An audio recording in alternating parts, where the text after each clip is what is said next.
We got a special guest today, the real shooter, the number one shooter, Coyote, Final Focus Films. Y'all know who he is. But yeah, what's good, bro? Let's tap in. Doing good. What's going on? Everything good? Everything good, man. Shit, man. I just wanted to get you on here to let you know, talk about videography, photography, like everything that you do. Tell the people who you are. Tell them, how you started. We'll go from there. Yeah, so I'm a director. I've been directing for about 4.5 to 5 years now. How I started, I was in school. A friend of mine had a camera, so I used to just go get her a camera and just like take photos. And now that I look back on it, I've always liked taking photos like on my phone and everything like that. So I feel like I always had a passion for like media and just imagery in general. And then I guess I just kind of like started reaching out to people to see if they wanted content. I remember sending a message out to Flight, and then they reached back out to me, and then I came out when I did my first commercial for them. So I mean, you guys were like really my first, like I would say like my first real clients outside of like my friend group or anything like that. So Word. I would say that's kind of how I started. That was back like what, we opened in 2017, so it had to be like 2017, 2018. It was probably my junior year of college. That was 2018. Okay. Yeah, because that's where it started really. And then we did that one video. And we got a whole catalog now. Yeah, now we got a whole catalog, and it just kind of grew from there. And then we started doing the fashion shows. Word. All those fashion shows, and then that even got my name out there a little bit more. And then some of the schools, different clubs within those organizations started reaching out, and I started doing even more content. So Word. I mean, that's kind of like where it kind of really started.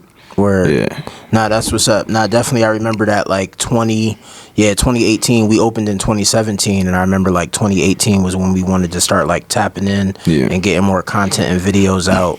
And I think I had seen your page and we was messaging or whatever, and then we just locked in, and we've been locked in since. Yeah. So, nah, definitely. But yeah, I just want to like, tap into that your industry, like videography. Like I'm familiar, like obviously coming up, just having a business, most people will just they'll either shoot their own photos or they'll try to shoot their own videos on like an iPhone or even a 4K camera, whatever, DSLR.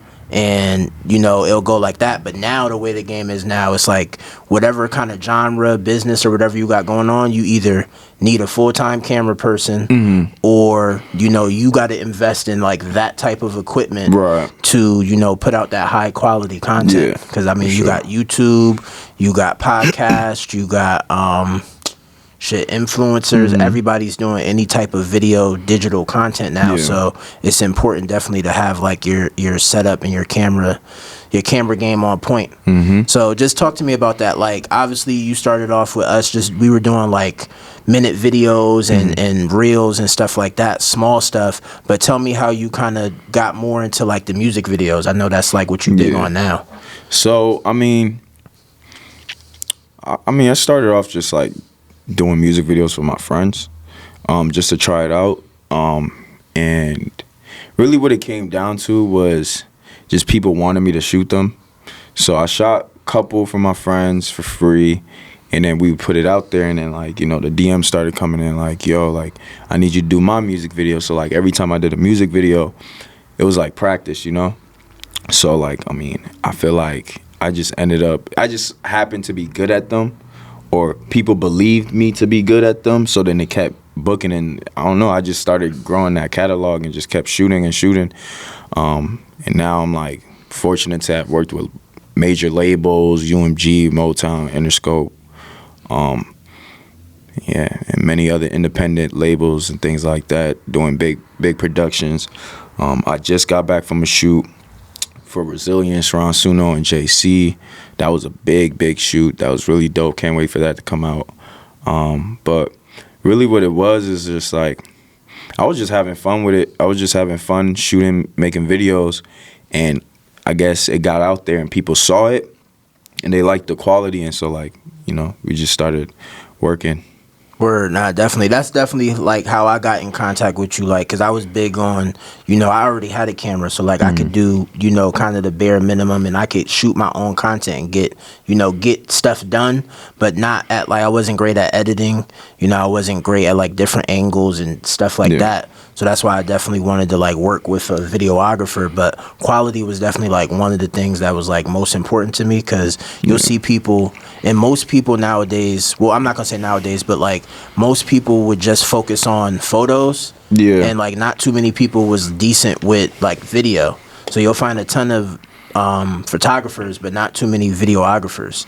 So I feel like what's your take on that? Is it big nowadays to be able to do everything, or do you think there's still a lane for like just photos or just video guys? So I mean, I'm one of those people, like I feel like I could do anything. So like I like to be able to do everything. That's just me, but I feel like there's definitely a lane for photos. It's just a quicker turnaround. I feel like if you're very, very, very talented at photos, you could kind of get a little buzz a little quicker. Okay.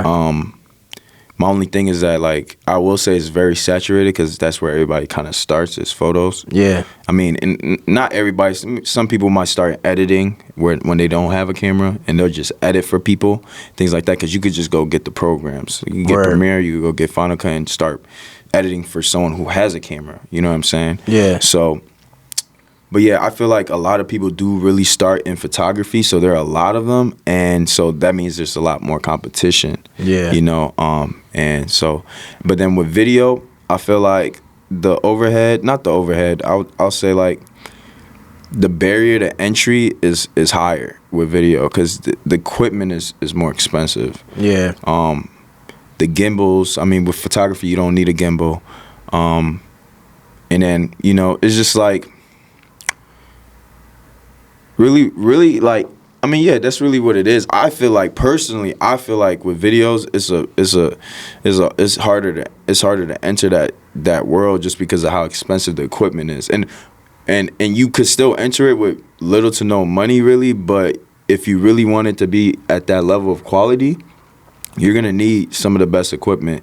And equipment isn't everything. It's not everything, but if you know what you're doing, it could make a big difference. Only if you really know what you're doing, as far as like your ISO settings, your aperture and all that, and like understanding your frame rates. That's when the equipment is really gonna matter. Because I know a lot of people say, "Yo, equipment doesn't matter." It doesn't, but if you know what you're doing, it does. Word. So, you know, yeah. I mean.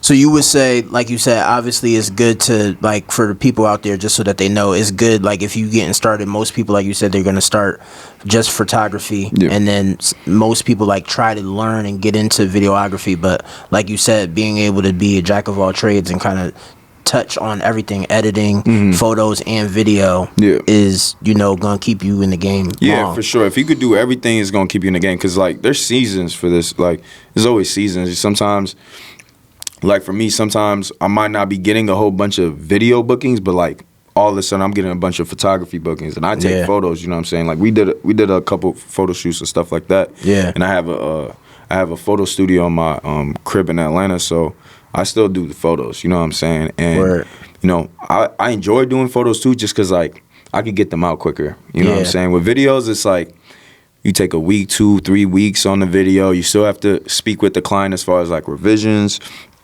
And even before that, you have pre-production where you're, you know, writing out the treatment, trying to figure out location, scouting, and things like that. So it gets very, very tedious, and it's just a bigger job in general. Whereas with photos, I mean, like, some people are a little bit more creative with their photos. You know, you can conceptualize. So I'm not going to say you don't have to still make a treatment when it comes to photos, but it's like you could still take the photo and then, like, if you really wanted to, in a couple of days, edit it and get it out, you know?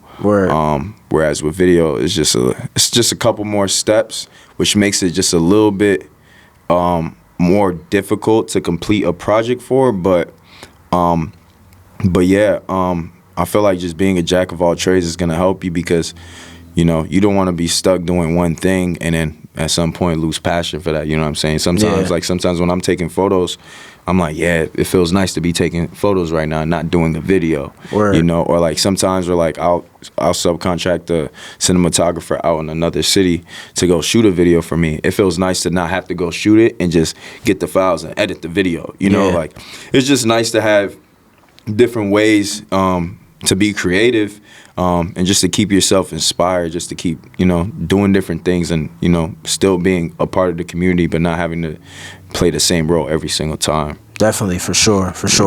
So, I'm big on business, so I want to tap into like the business of, videography, like pricing, budgets. I know you big on that too. I see your posts all the time. You be having the spaz on people. They be trying to lowball out here. I stopped doing that though. Yeah, I don't do that anymore. Word. That was old. That was like, I used to do that like a year and a half ago, but I don't do that anymore. Yeah. I feel like people know now, like, don't hit my DMs. A lot of people don't know, bro. Yeah. Videos don't cost $100. They don't. Videos do not Photos cost $100. Don't even cost $100. Exactly. So let's tap into that. Like, break it down. Like I know the type of productions and stuff that you're doing, but just like if we could just do like an average, just so that people kind of get an understanding of what pricing is like for photos, video, editing, location, equipment. Break it down for me. I mean, give me like an overview, like a basis of it, like basics, like an average. Okay. I'll say, damn, that's hard. I guess we'll start with like photos. I feel like photos, that's like an hourly thing. People really, most people charge by hour, like what's your hourly rate when it comes to photos. Yeah. And I've seen that when you're talking to a photographer that's very good, and when I say good, I mean they're good and they're great at what they do. Like typically average would be around 200 an hour. So if you wanted, and then typically, a lot of people think like they're gonna get all the photos that they shoot. That's not really always the case. Sometimes people only give you like 10 edited photos or 5 edited photos per hour of the shoot. Yeah. So if you shoot for 2 hours, you're talking about like $400, and you're getting probably like 10 or 20 edited photos out of that shoot. But that's like pretty much, I feel like, is the average rate for a very good photographer. Now obviously like status comes into play, like Cam Kirk. I'm sure you've heard of Cam Kirk. Yeah. Like he's charging upwards 10 grand for photo shoots. But like obviously, the people paying are like the labels and things like that. Yeah. There are photographers who do charge like that. So so a lot of it is just like resume too, like yeah, just it's really like the how resume. long you've been doing it. Exactly. Like if somebody goes to your IG page and your pictures are trash, obviously you can't be out here charging $500 an hour or whatever. And then it's also a thing where it's like, it's supply and demand. So like you're only one person, but if the demand is there, a lot of people want to shoot you. Like that's kind of how I base my prices sometimes too, where it's like I can't shoot everybody, so like I gotta make the price something to where not everybody's trying to shoot with me. Word. Because at that point you can't take everybody. You're just gonna give yourself a headache. So some people like they really get hit up for photos often, to the point where like they physically cannot shoot all these people, so they have to arbitrarily just like keep their prices high just so that they can kind of weed out some of the demand, you know what I'm saying? Because it's just too much. Yeah, because everybody needs a shooter nowadays. Everybody, like we were saying, like just like content being at an all-time high on within anything that you do. Everybody's looking for somebody to shoot a video or shoot photos. So like let's break it down like as simple as like some of the stuff we shoot. Like we'll shoot like a minute reel, or like we did a lot of like Black Friday recaps and stuff like that. So break down the pricing of that, because usually we'll do like, it'll probably be like a minute reel, 3-minute recap for YouTube, and then we usually do photos too. Right. So break down like something like that for like other businesses, other store owners out there, just so that they know what that type of breakdown would be. So like there's really no real number. And I get asked a lot from people like, what do you charge? And I'll just tell people like, I don't have a price. Like I really don't have prices. Everyone I work with pays a different price. And, some people might hear that and be like, what? What do you mean? Why is everyone paying different prices? It's just like some people want certain things and some people don't care for certain things, Like in my world, I would like for a video, I would ideally want to hire a gaffer. That's someone who's gonna help me out with my lights. I would like to hire a colorist. That's the person who's gonna color grade the footage after effect. I could color, but I know some colorists who could really, really color. You know what I'm saying? Yeah. Or sometimes I might want to hire this certain editor. You know what I mean? So really, when it comes to pricing these things, I typically ask for a budget. Okay. And then from the budget, we can tear that down and see what we're able to do, you know? Okay. Like, for example, if I have somebody come in and they're like, yo, I got a budget of $500, right? And I'm like, all right, what are your expectations? What are you looking for in that 500? And someone says, oh, I want a 30-minute video. You know, now I know, like, we can't do a 30-minute video. Yeah. You know what I'm saying? We might have to drop that down to, like, a 30-second commercial reel or something like that. Yeah. You know, with a couple photos, you know? And that's just an example. But knowing the budget is very important as a business owner. You know, when you're working with creatives, you really want to have your budget set in your head. You know what I'm saying? And, you know, don't, like, obviously you don't want to lowball creators because you're going to get very little effort. You know, there are creatives out here who will take your money. Like, they will take it even if your budget is low, but they're not going to give you that service that you really want. Yeah. So I feel like it's all about the budget, because anything could really be done for the right price. And sometimes people just have too much of an expectation for their budget, and that's where, you know, doing good business as a creative, that's what you really need to keep in mind is, you know, being transparent with your clients as far as like, yo, this is what you want and this is what you're trying to put together. You know what I'm saying? Like, for example, let's say we wanted to do an interview, but you wanted to do like a high production interview, right? Like I did a I did a civic engagement video for the city of Hartford council members, and it's like, you know, I know with the budget that they're giving me, I'm going to go hire a sound tech. I'm not going to try and do the sound myself. Okay. You know what I'm saying? Because the budget is there. Why not add that extra security and give them that extra quality because of the budget? So, yeah, I mean, I feel like it all comes down to the budget. And even sometimes people get weird when you ask them, what's your budget? Like, people get really weird. You know, it's a weird question, but it's like, it's an honest question. And sometimes I feel like people feel like a creative may be trying to get over on them or something like that. Yeah. I don't know about other creatives, but I know for me, if someone's coming to me with a big budget, I'm going to find a way to put that budget back into the video to give you that quality that you're looking for. Because it doesn't make sense if I'm getting a 10K budget over here and then I'm getting a 20K budget over here. Why does that 20K budget look like the 10K budget? It can't be. You can't do that. You know what I'm saying? Because then it also hurts your brand. Yeah. So, and like you said, it's a lot that goes into it. So if somebody has a 10K budget, you know what you're able to do. You know what other people you can get involved. Like you said, lighting, somebody to do the color, a director, somebody should added equipment, whatever the case may be. Rentals, props, lenses, different lenses you could experiment with. That's another thing, people don't understand that. Like, we could use what I got, but if you really want to surpass what I'm showing you, you know, it's the budget, you know. So so that's important for everybody to know, that one, like you said, the budget is key. And, you know, guys, if you want something shot and you're serious about what you want shot, then keep that in mind when you give the videographer a budget. You know, don't lowball yourself by, oh yeah, I only want to spend $300, but I want something that's gonna go on Instagram, 4K, all types of colors, cars, you know what I mean? With a all teaser, types of, all types of models, stuff. Exactly, location, models, everything. So keep that in mind, guys. Just budget is key, like you said. Know your number, and having some type of clarity on what you want shot. Like you said, a lot of people will say, oh, I want to do a video, and then when you ask them, well, what are we shooting, like whatever it's going to be, they don't know. Yeah. And like, when I get clients like that a lot too, and like the way I deal with them is, all right, so you want me to write you a treatment then? And like, yeah, I want you to just give me an idea. All right.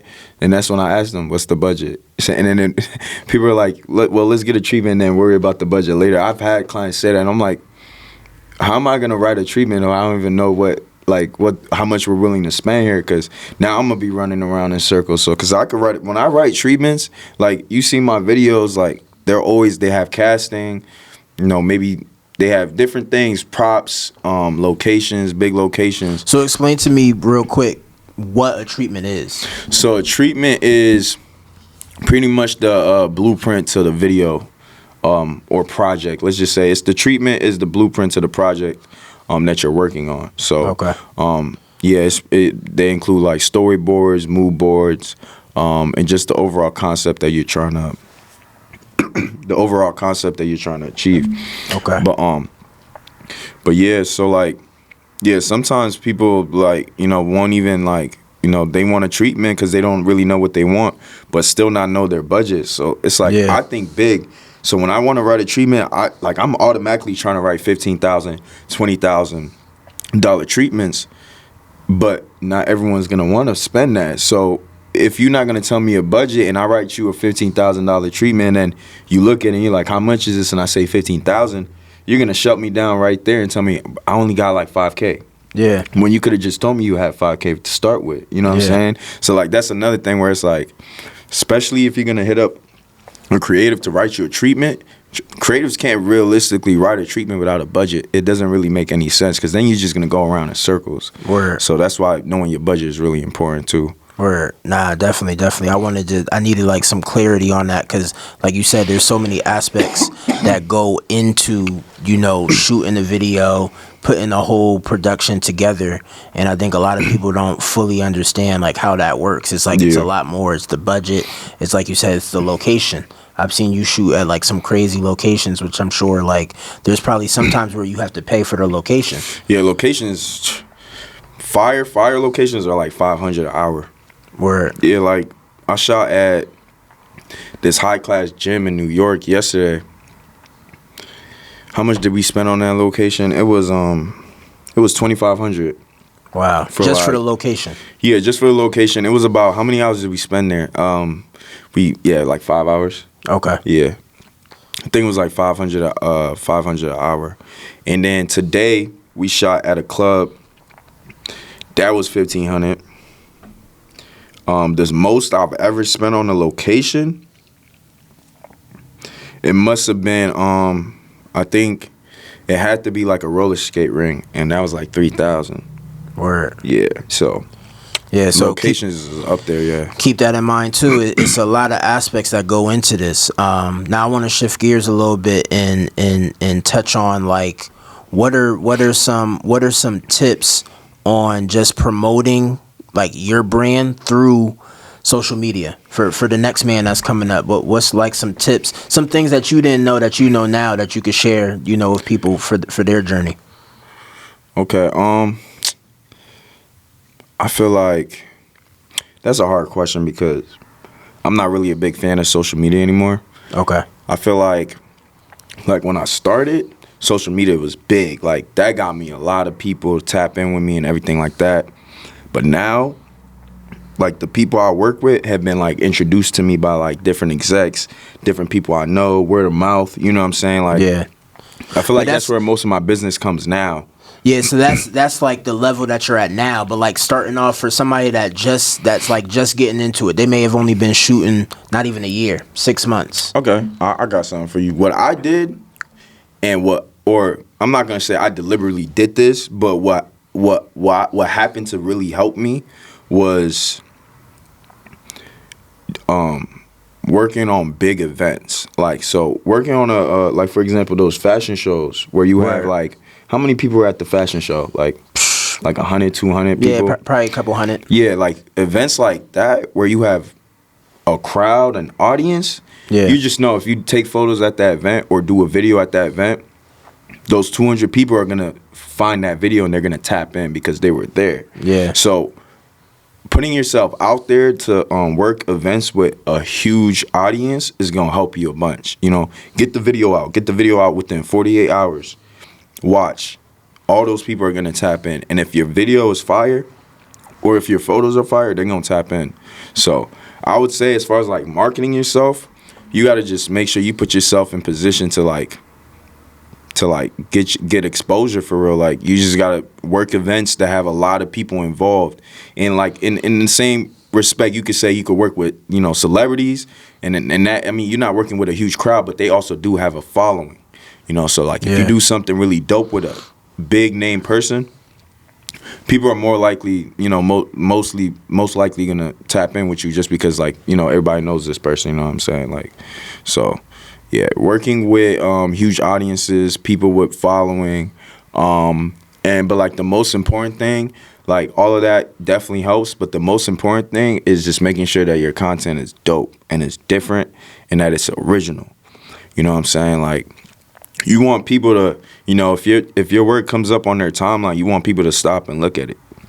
So you just gotta keep that in mind. Like, and I'm not gonna say that, you know, it's really easy. Someone could just tell you how to set up your camera and this, that, and the third. But you just gotta really find yourself in this media, in this world, this creative space, and as far as like who you are as a creative and what you want to portray through your work, and just put the work in for real. So most importantly, it's the work. Make sure the work is dope. The work is dope. Go find, work with people who have some sort of following, or go, you know, shoot a fashion show, or go shoot a wedding, you know, or, you know, stuff like that. Work with a big brand, you know, and get that all up on your resume. And everything else should just work out from there. Definitely. And I know another part that, like, I noticed you were doing earlier, and I see like a lot of people doing, is just showing up at like concerts and just shooting pictures. Right. And talk about that a little bit. Yeah. Like, so that kind of goes into the, you know, working events to have an audience, because, you know, obviously you got concert, you got hundreds of people there. So typically, like, you go to a concert, you take a couple photos of the artist, you post it, a couple tags on Instagram. A lot of people are fans of that artist, clearly, because they had a concert, and a lot of people paid to go to the concert. So you're already posting content of somebody that has a huge following. That following is likely to like interact with your post just because, you know, you did content for them. So doing concerts was cool for sure. I feel like I don't really do concerts anymore unless like I'm tapped in with the artist and like they want me to come along or whatever. But and I feel like I kind of got, like, concerts kind of got ruined for me because I did the Made in America festival, and like I saw like everybody, and I got photos of everybody in one day. So now it's like I feel like it's not as worth it to me unless I'm doing a festival. You know what I'm saying? Okay. Like, it's a lot harder for me to like be like, all right, I'm gonna go to this concert for this one artist to take photos of them. You know what I'm saying? Yeah. And like that's a little, I don't know. I feel like I'm kind of wasting my time doing that, but. Yeah, concerts is cool for sure. Like, I used to do like concert recap videos. Those went crazy. Yeah. Yeah, those are definitely. And honestly, I know a couple videographers like that went on tour just from going to a concert. You know what I'm saying? Like, I know people who paid to get into concerts just to take a photo of their favorite artist and then ended up on tour with them. Word. So like, concerts are also a good way to go tap in with the artist. If you know how to move around and like introduce yourself and market yourself, you know, it's a great networking space. You're gonna definitely have managers all around. If it's like a tour group and it's like multiple artists, like, you know, there's some sort of management or exec around that you could go and pitch yourself to and put yourself in a different situation. Nah, so, for sure. Yeah. Nah, definitely networking is big overall. Mm-hmm. So I'm sure in the videography space is top of the line. Mm-hmm. So Final Focus Films, tell me like where the brand is at now, and tell me like what you got planned for the future. For sure. So Final Focus Films, we're a group of creatives, and we service multiple states in the United States. And yeah, I mean, right now what we're doing is, I mean, we're creating our clothing line. We have a freelance matrix of videographers, editors, DPs, directors, all across the U.S., primarily in L.A., New York, Atlanta, Miami. And we have a couple in some other states that, you know, people wouldn't really assume to have a little motion. But I know some people and I trust them. So, like, whenever we get business in, let's say, Utah or you know, maybe Little Rock, we have people in place to service our clients. So, I mean, right now what we're doing is, I mean, we really just like completing services for our clients, really. Like, last week we had a shoot in L.A. I had my cinematographer go out. He went and shot that video. And then I handled the post-production on the back end. And then I still do shoots in CT sometimes when I'm not here. Well, we have a couple cinematographers down in Hartford who will help like complete our shoots. We have a fashion show, ECSU, like they still contract me for stuff, and I'll you know, put my photographer on, you know what I'm saying? And that's really what Final Focus Films is. It's like, you don't have to. You come to Final Focus Films and not directly be like, yo, I want to work with Oak. It's more like you're working with our company, and everyone who is under our company is of a certain level of quality. So like we're really just a collective of creatives who really know what we're doing, and we have like strict guidelines as far as like how things are shot, what the frame rates are going to be, lighting guidelines, and there's a certain requirement as far as like equipment, and you know, it's like it's not, you know, we don't just work with anybody. Like, so that's one thing about Final Focus Films is like you could be anywhere, and if you wanted to get service for like a photo shoot, video shoot, whatever it may be, we're gonna make it happen. You know, it doesn't matter. And like, and I feel like that helps clients with their budget too, because it's like people don't always have the budget to go fly out somebody. You know what I'm saying? Yeah. Why fly someone out when there might be somebody in your state that's actually really dope, but you just don't know about them. Right. Or you might not know. Sometimes clients don't know what to look for to know if someone's dope. Because for me, I'll find a cinematographer out here, and if you look at their work, you might not be like, nah, I can't work with this dude. But that's not it. It's like sometimes I might find a cinematographer, he might suck at editing. You know what I'm saying? He might not be that good at editing, but he could shoot. Word. There's certain things I could look at when I look at footage. I'm like, oh, he could really shoot. You know what I'm saying? Like, he understands his camera. He understands his aperture settings. You know what I'm saying? He understands his like he's using a native ISO on his camera. I mean, I won't be able to know that just from looking at it, but you could have a conversation with someone and you could tell if they understand cinematography. But their editing might not be there, so the content that they're posting might not look great. But the way you could fix that is you could put them in position, have them be a cinematographer. Take the footage, send it off to someone to sequence edit, who's really talented at that. Take that, send it off to a colorist. Now you have a complete product and it looks good. You know what I'm saying? So, yeah. I've really been a producer lately. I've been producing lately. I direct, but I've really been producing a lot. So I mean, it's really interesting because you could take people, like you could take an editor, right? Sometimes you see an editor post a video and like, oh, nah, he's not good because his footage is blurry. Yeah. But he's still good, though, because his editing is fire. You know what I'm saying? The edits is fire. So that when I see that, I'll take him. I'll be like, all right, you come over here. I'll get this cinematographer super dope, or I'll take my footage and give it to him. You know what I'm saying? And now we got a dope editor on fire footage. You know what I'm saying? So that's what's up. Yeah, so it's really just like, you know, bringing the team together and just putting the right people in place to create top quality product for our clients. And as far as like what Final Focus Films could be in the future, I got some plans. I don't want to say too much about it because I kind of be giving out the blueprints of what I'm looking for, but it's pretty similar to what I've been saying, but just on a bigger scale. Word. Yeah. Nah, definitely. That's what's up. And to add on that, part of what you really saying is that to get you, it's gonna cost a bag. Yeah. Nah, for sure. Nah, that's definitely what's up, bro. You know, I'm proud of you. I want to definitely salute you for I remember from the beginning when you started to where you at now, and you definitely doing your thing. Appreciate for sure. You. So that's definitely what's up. Let everybody know, you know, where they can find you, where they can get in contact with you, all that, social media, everything. For sure. You could hit me up on Instagram at Ope Visuals, OPEVISUALZ, or Final Focus Films. That's the production company. You can send an email to contact@finalfocusfilms.com for any inquiries. And yeah, I mean, I got TikTok and Twitter, but I don't really use those platforms. Word. Yeah, I'm just more on Instagram. Definitely, for sure. Appreciate you, bro, for coming on. You know, it's always good to tap in with you, and we're gonna catch y'all next week. It's the Flight Show.